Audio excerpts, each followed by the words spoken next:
De côté, dans quoi investir aujourd'hui? 5 000 € de côté, c'est notre thématique du jour parce que oui, quand on a 5 000 €, eh bien, il y a des arbitrages que vous pouvez opérer. Il ne suffit pas de les laisser sur ces livrets. Il y a des stratégies que vous pouvez mettre en place pour optimiser ces 5 000 €. Et pour être notre guide, notre expert, votre guide aujourd'hui, eh bien, j'accueille Benoît Lombard, le président du groupe La Place. Salut Benoît. Bonjour Jolie. Merci beaucoup d'être avec nous, de nous accompagner et d'avoir accepté de répondre à toutes les questions qu'on a reçues aujourd'hui. On a reçu beaucoup autour de cette question. Comment, dans quoi on investit 5 000 € quand on a 5 000 € de côté? Vous avez peut-être 5 000 € de côté que vous avez eu de vos grands-parents ou que vous avez réussi à épargner. On va tout vous dire aujourd'hui et on va répondre à vos questions. Prêt Benoît? Pareil. Merci beaucoup. Alors on va commencer tout de suite avec une question que nous a adressée Manon. Alors Manon, elle a 23 ans, elle est étudiante, elle a réussi à mettre donc un petit peu plus de 5 000 € de côté et elle aimerait alors déjà dans un premier temps savoir quelles sont les bonnes pratiques à avoir en tête lorsque l'on veut commencer à investir. Il faut commencer à investir. Déjà, la première des bonnes questions, c'est de se dire, je vais mettre de l'argent de côté pour faire face à des dépenses qui sont celles qui viendront avec le temps. Je présume qu'elle n'a pas de résidence principale, je présume qu'elle a peut-être des projets. Mais bon, à 23 ans, alors, je ne sais pas. Peut-être à 23 ans, non, généralement, on est un peu jeune quand même. Bon, mais elle a des projets, il faut mettre de l'argent de côté pour ses projets. Première des choses, j'allais dire même quel que soit l'argent, mais 5 000 €, ça a encore autant d'importance. J'allais dire que plus la somme est faible, 5 000 €, c'est un montant conséquent, mais c'est pas non plus la fortune colossale qu'elle aura, je l'espère, plus tard. Mais il faut, dès le plus jeune âge, si je puis dire, à 23 ans, on est jeune, avoir des bons principes. Alors, premier principe... Voilà, les règles de base. Règles de base. C'est l'horizon de gestion.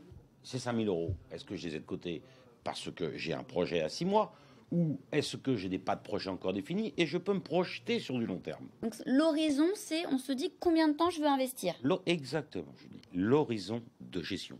Pendant combien de temps je pense ne pas avoir besoin de 5 000 €? Ce qui ne veut pas dire que cet argent doit être indisponible. On pourra en reparler. Deuxième question, c'est quoi mon stress? Quel est mon stress par rapport à la fluctuation de ces 5 000 €? C'est ce qu'on appelle, nous, l'appétence au risque ou financier, on parle de volatilité. La volatilité, c'est très simple. Prenez une droite, c'est l'écart type par rapport à cette droite. C'est la température. Ça monte, ça descend. Et plus on a des actifs qui sont susceptibles de générer du rendement, plus la volatilité est importante. Par exemple, le marché des actions a une volatilité supérieure au marché des obligations.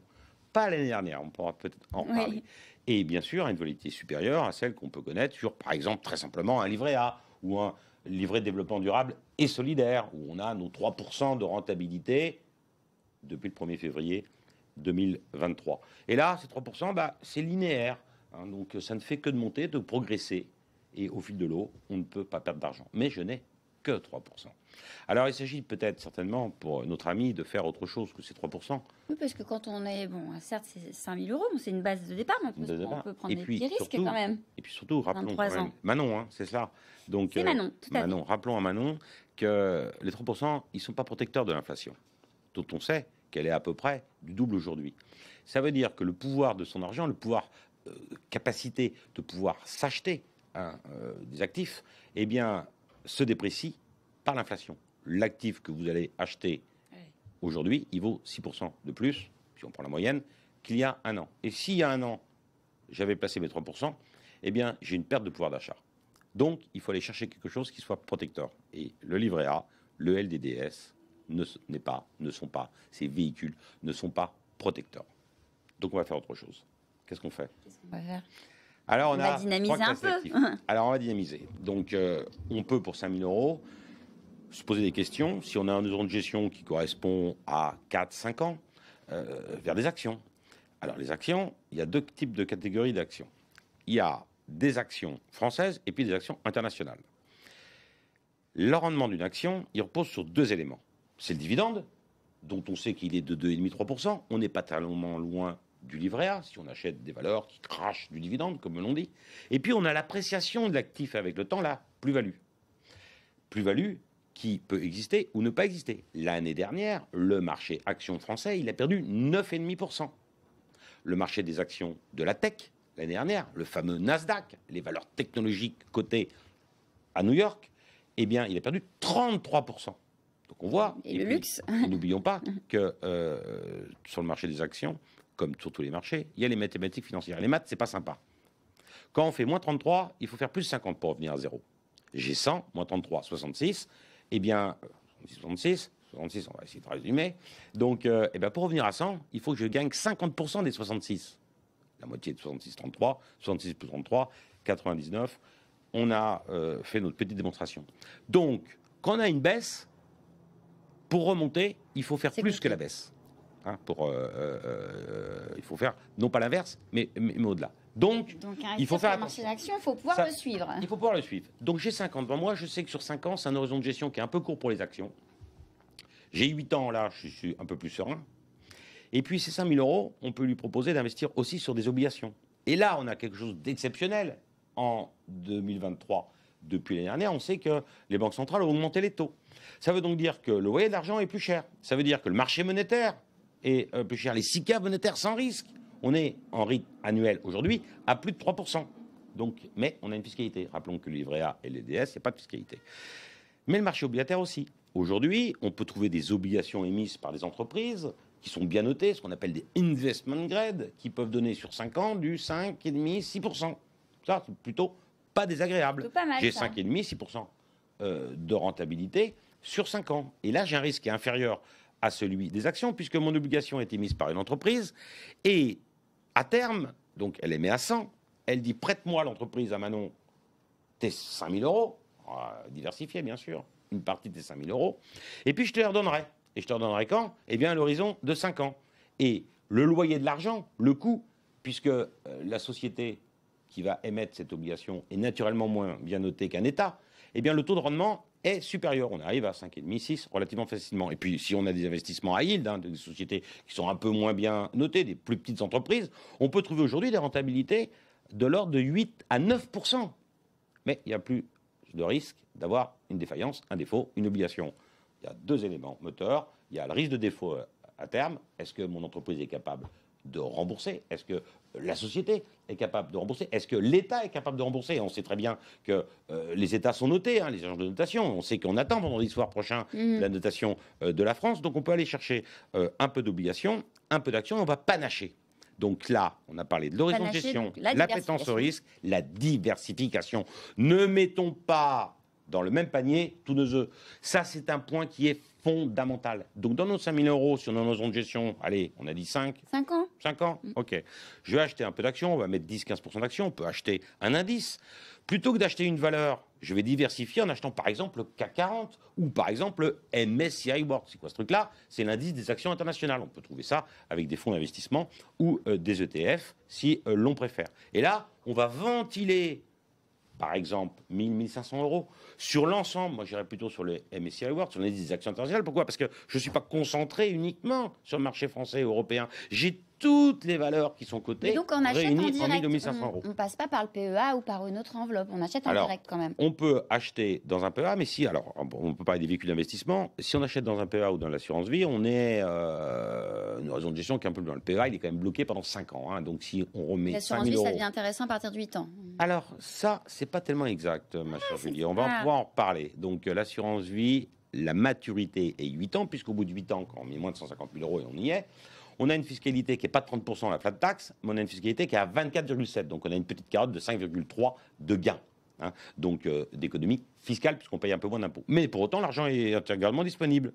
Et puis, depuis la réforme de la flat tax, donc du prélèvement forfaitaire unique, instauré en 2018, on a 30%, quel que soit le véhicule d'investissement. On a remis la fiscalité à l'endroit, ce n'est pas la fiscalité qui va présider, on va dire, au choix d'investissement. Donc on peut acheter des actions, pourquoi pas dans l'assurance vie. Hein, l'avantage de l'assurance vie, c'est que la rotation de l'épargne se fait en franchise d'impôt. Il n'y a pas de taxe. Donc on peut souscrire un contrat d'assurance vie. On peut mettre, puisque je vais vous faire plaisir, puisque vous voulez me parler d'assurance vie, mettons ça dans l'assurance vie. Allez. Je vous fais toujours plaisir, Julie. Donc on met ça dans l'assurance vie. On met 1500 euros dans des actions. On peut acheter un fonds euro garanti, hein, qui va nous donner de 2,5, entre 2 et 2,5 cette année. Et puis on peut, pour 10-15%, puis on peut acheter, moi je pense, des obligations corporate sur un horizon de 5 ans qui vont nous donner cette rentabilité entre 6 et 9%. Là, on a quelque chose de panaché, bien construit, diversifié, ventilé. Donc, puisque bien évidemment, on ne va pas acheter une obligation, On va acheter un panier d'obligations émises par différentes entreprises, un fonds d'investissement, je ne vais pas faire de la publicité, mais il y en a quelques-uns, on appelle des fonds datés, donc sur des horizons de 2026 ou 2027, où le gérant, donc c'est une SICAV, une SICAV c'est une société dans laquelle vous investissez et vous mettez de l'argent en commun avec d'autres investisseurs, et puis le gérant de la SICAV, lui, il va suivre l'orientation de gestion qui est donnée dans cette SICAV en allant chercher, par exemple, des obligations corporate, des obligations d'entreprise, 80, 90 lignes, dont une SICAV de qualité. Et puis là, on a un panachage avec taux de rentabilité entre 6 et 8%. Donc là, si on résume, donc on vérifie l'horizon de placement, on vérifie les risques qu'on est prêt à prendre, et puis après, on panache, on diversifie un peu d'actions, un peu d'obligations. Exactement. Bon, je pense que là, Manon, on a une réponse complète pour vous aiguiller. On va passer à une question que Morgane nous a adressée. Morgane, il nous dit qu'il a 25 ans et il se demande si justement à 25 ans, il y a des supports d'investissement qu'il peut être opportun de privilégier. Alors, à 25 ans, on est 2 ans de plus que Manon. Et là, on peut peut-être penser, pourquoi pas, à souscrire. Il est peut-être dans la vie active. Il a naturellement des projets. Donc, on revient sur la triptyque magique. Horizon de gestion, appétence au risque, diversification. Horizon de gestion, appétence au risque, diversification. Reprenons les 3 mots-clés. 3 mots-clés, mais c'est important de rappeler, parce qu'il ne faut pas tout mettre dans dans le même véhicule d'investissement, dans le même support d'investissement. Là, je pense qu'on pourrait peut-être penser à de l'assurance vie.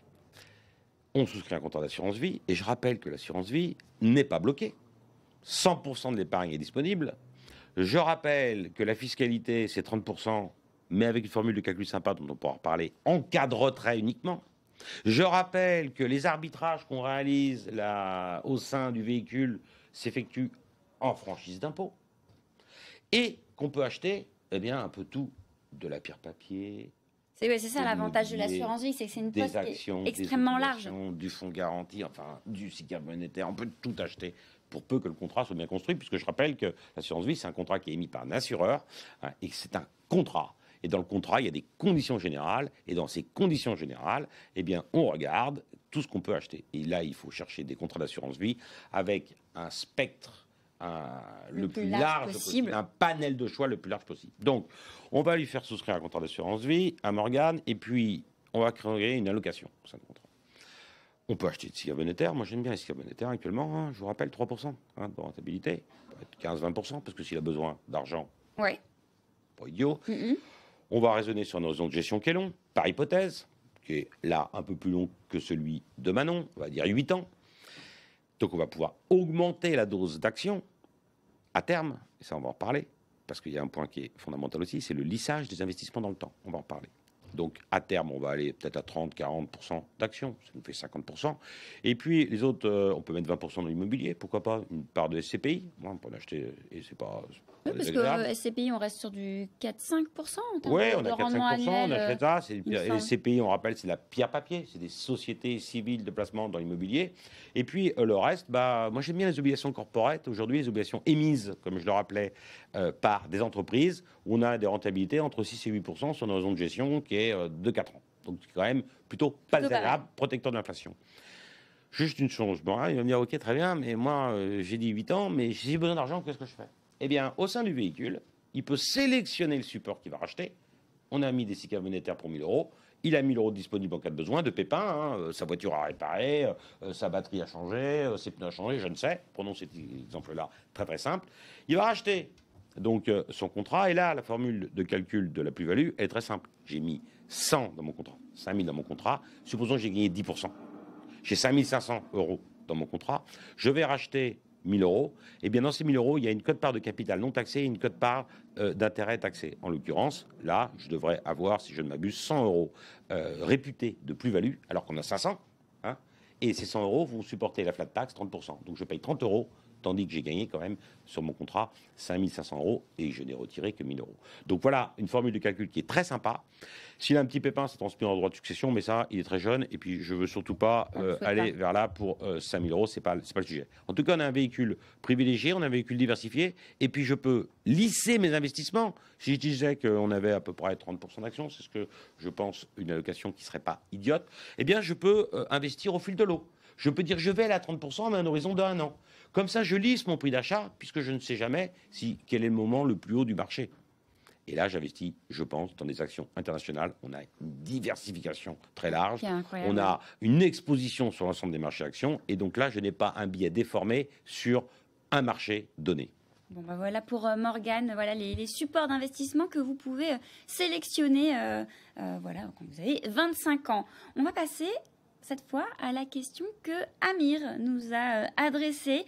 Alors Amir, qu'est-ce qu'il nous dit? Il dit qu'il a réussi à épargner 4 800 € et il se demande s'il ne devrait pas éviter de les laisser dormir sur son livret A. Donc là, bah, oui, on lui dit un grand oui. Et il se demande, bah, du coup, lui aussi, qu'est-ce qu'il peut faire de son argent? Qu'est-ce qu'on fait? Amir, il est comme beaucoup de Français. Il a une épargne abondante sur le livret A. Je rappelle que le livret A, c'est quand même le réceptacle qui, dans l'épargne post-Covid, a collecté le plus d'argent. Et pour autant, Amir, il le sait, on est à 3%. Et c'est pas génial. Je n'ai pas l'âge d'Amir, je n'ai pas les projets d'Amir, je n'ai pas son appétence au risque, je n'ai pas son horizon de gestion. Alors on va essayer de répondre à ces questions. Faire une moyenne. Faire une moyenne. On va dire qu'il a la vingtaine. Ah, il est très jeune, Amir. Donc, remarque qu'il a un peu moins d'argent que Manon ou Morgane. Mais Amir, 4 800 €, 20 ans. Allez, 20 ans. Bon, allez. Bon. Donc, horizon de gestion long, puisque Amir, il a épargné, il a déjà passé de l'argent, il ne l'a pas laissé dormir. C'est mieux sur le livret A. Déjà, première chose, ne laissez pas votre argent dormir. Juste une chose sur les livrets A. Ou alors c'est une question d'éducation financière aussi. Ne laissez pas votre argent dormir. Votre surplus de liquidité, toutes les quinzaines, vous pouvez le ponctionner sur vos livrets A, puisque je rappelle que le calcul des 3% se fait par quinzaine. Donc, on pose son argent le 14 du mois et on le retire le 16, parce qu'on a une quinzaine. Et on pose son argent le 30 ou le 31 du mois, et on le retire le 2. On ne retire pas le 31, puisque là, on peut perdre les 15 jours précédents. Donc juste petit équipe, mais c'est pas idiot. Et puis on met ça sur les livret A. On peut faire maintenant avec ces formidables outils qui est le téléphone, les smartphones. Eh bien, on peut faire des virements de son compte courant vers son livret A, etc. Donc voilà, ça c'est la première chose. Mais c'est pas idiot de le rappeler, parce que trop souvent on laisse de l'argent dormir. Eh bien, ne le laissez pas dormir dans les banques. Ça c'est quand même le maître mot. Bon, non, mais ça c'est un point important. Mais Amir, il avait respecté ce principe. Et puis là, on va le faire investir. Bah, c'est un peu à l'instar de nos petits camarades que nous avons conseillés antérieurement. On peut souscrire un contrat d'assurance vie. On peut aussi, bien évidemment, souscrire un PEA s'il veut des risques. Mais le PEA, je rappelle que c'est une enveloppe où l'on peut mettre que des actions européennes. Et c'est binaire, c'est un peu comme l'informatique. Hein. C'est pas le 0 et le 1. Hein. Le 0, bah, c'est monétaire. Et le 1, c'est les actions. Donc c'est cash ou action. Donc, et actions uniquement européennes. Donc, peut-être un PEA, peut-être aussi un contrat d'assurance vie. Et puis, un panachage, là encore, hein, on peut acheter, si on a un horizon de gestion qui est relativement long, des actions, des obligations corporate dont j'ai déjà parlé et qui est un point qui, aujourd'hui, avec la hausse des taux, et on sait très bien qu'on va encore avoir une petite légère hausse des taux de la BCE il faut prendre dans les mois à venir, mais qu'après, ça va se calmer. Profitons de ce pic de rentabilité sur le marché obligataire pour aller investir dans des obligations qui rémunèrent, je répète, des obligations corporate entre 6 et 9% sur un horizon de 5 ans. C'est quand même assez sympa. Donc, on va dire à Amir d'acheter des obligations corporate en direct, s'il le veut, ou dans l'assurance vie. L'assurance vie, l'argent n'est pas bloqué. Donc, et puis, investir aussi sur des actions en lissant aussi. Hein, c'est un investissement au fil de l'eau pour essayer de capter les hausses, mais aussi si on est un peu trop haut et que ça descend dans les 15 jours qui viennent, on va le regretter. C'est pas grave, on a une petite poche qui va permettre de réinvestir en fonction des baisses et d'accompagner comme ça le prix moyen pondéré de ces c'est qu'à cet âge, on peut se permettre de prendre des risques, mais on la lisse en diversifiant les supports. Mais le principe, pour tous nos amis, rappelons-le, c'est je diversifie. Je définis mon horizon de gestion, je définis le risque. Est-ce que je ne vais pas être trop stressé? Ça, il y a des petits, avec la banque, il y a des petits tests là qu'on peut faire pour définir son appelle les KYC, là, donc les questionnaires de risque qui sont importants et qui permettent de juger son appétence et de jauger son appétence au risque. Parce qu'on peut se dire, ouais, pas de problème, moi les actions, j'aime bien ça. Et puis si on a un moins 20 ou moins 25, je rappelle l'année dernière, le Nasdaq, moins 33. Hein. Donc je rappelle les actions françaises l'année dernière, moins 9,5. Et c'était encore une baisse relativement modérée. Ça s'est récupéré depuis le début de l'année, tant mieux sur les actions françaises, mais on n'a pas gagné grand-chose depuis un an. Donc, quelqu'un peut très bien nous dire, OK, il n'y a pas de problème. Et puis, en fait, s'il y a une correction, eh bien, il ne va pas supporter d'avoir Oui, confié donc d'où la nécessité de 4800 et puis d'avoir que diversifier. 4000. Donc si on diversifie, si on lise dans le temps, ça c'est des points qui sont fondamentaux pour Amir comme pour nos autres camarades qui nous ont appelés. Bon, allez, une dernière pour la route. On va répondre à la question de Lola. Hein, Lola, rapidement, qui nous a écrit. Alors, elle dit qu'elle vient d'avoir 20 ans, qu'elle a aujourd'hui réussi à mettre 5 180 € de côté. Précis. Voilà, précisément, 5 180 € dont elle n'a pour l'heure pas l'utilité. Elle précise qu'elle peut se permettre de prendre des risques et elle se demande tout bonnement quelle stratégie elle pourrait bien adopter. Bah, on va reprendre un petit peu les grands principes. Oui, les grands principes. Là encore, appétence au risque, horizon de gestion, diversification, lissage dans le temps. On en a rajouté un au fil du temps. Donc on va lisser ces investissements dans le temps. Là encore, pourquoi pas l'assurance vie, c'est quand même un véhicule qui est assez protecteur. C'est un véhicule qui nous permet d'avoir un actif sans risque, le fonds en euros, mais on peut mettre une SICAV monétaire aujourd'hui à l'intérieur.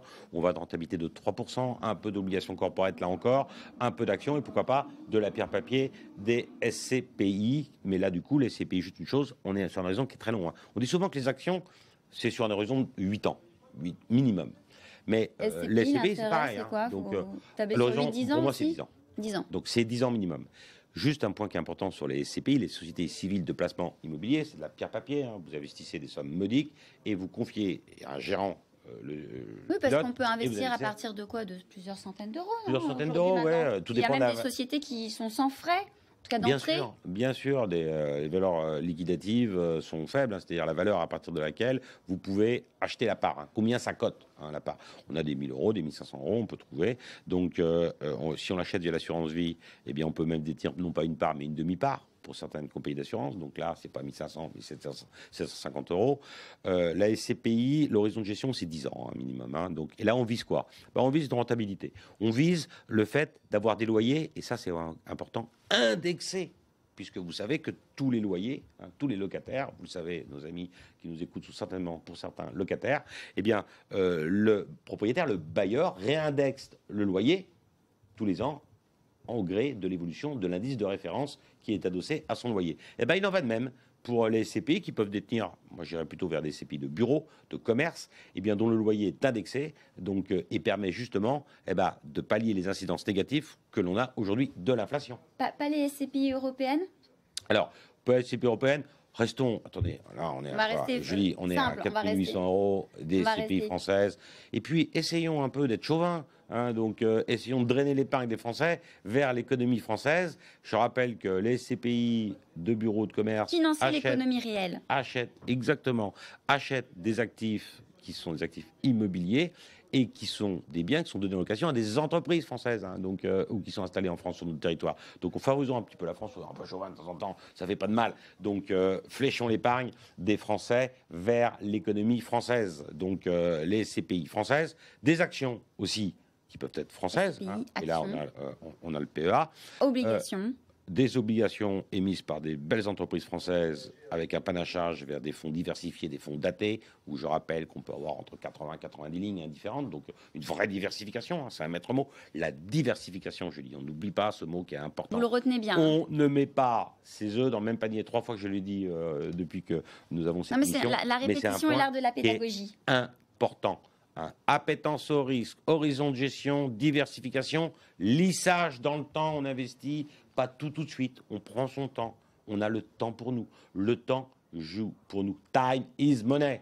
Et voilà, merci beaucoup Benoît Lombard, le président du groupe La Place, d'avoir été avec nous. Alors si avec tout ça, vous ne savez pas quoi faire de vos 5 000 euros, moi je ne sais plus quoi dire, mais en tout cas, on vous retrouve très prochainement pour un nouveau